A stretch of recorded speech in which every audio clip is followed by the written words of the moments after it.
Most of us assume that we have a pretty good bead on things, that we are informed on the world around us and how we all got here, and that we have all the information we need to live our lives. But what if we are wrong? What if there is a world of secrets and stranger than fiction truths out there that we are unaware of and that we are secretly longing to know? Things that once you hear them, you will have to say, "I did not know that."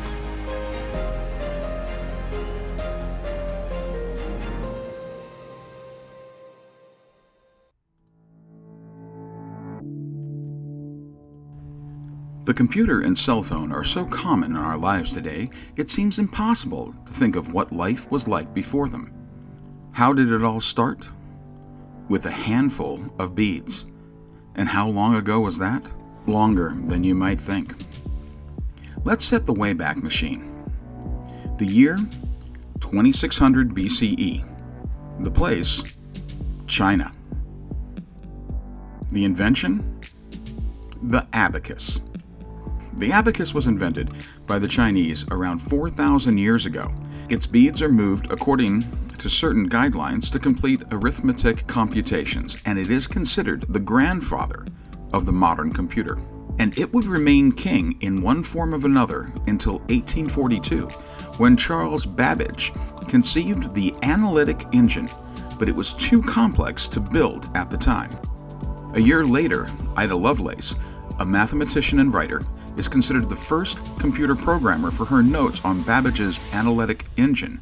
Babbage's machine would not be built, though, until the mid-1940s. However, in 1890, the tabulating machine was a punch card-based mechanical tabulator. It could compute statistics and records or sort data or information. Herman Hollerith began manufacturing these machines in his company, which ultimately became International Business Systems, IBM, in 1924. IBM would supply Nazi Germany with these machines during World War II, which was a low point for the company. 4 years later, Vannevar Bush introduced the first electrical computer, the differential analyzer, in 1930. This machine is made up of vacuum tubes that switch electrical impulses in order to do calculations. It was capable of performing 25 calculations in a matter of minutes. Howard Atkins planned to build a machine in 1937 that could conduct massive calculations or computations using enormous numbers. The Mark I computer was its final name and was constructed in 1944 as a collaboration between IBM and Harvard University. And then, the invention of the transistor and later integrated circuits led to smaller and faster and more efficient computers, which would usher in the computer age as we know it.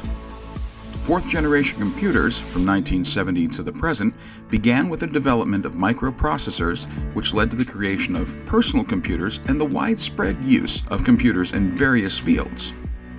The very first personal computer, the HP 9830, introduced by Hewlett-Packard in 1972, was an all-in-one desktop computer, marketed primarily to scientists and engineers.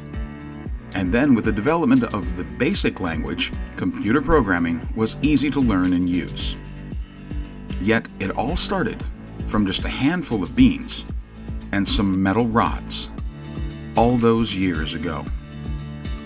The computers we use today had very small and humble beginnings, or as T.E. Lawrence, the real-life Lawrence of Arabia, said, "Big things have small beginnings." And now you know that.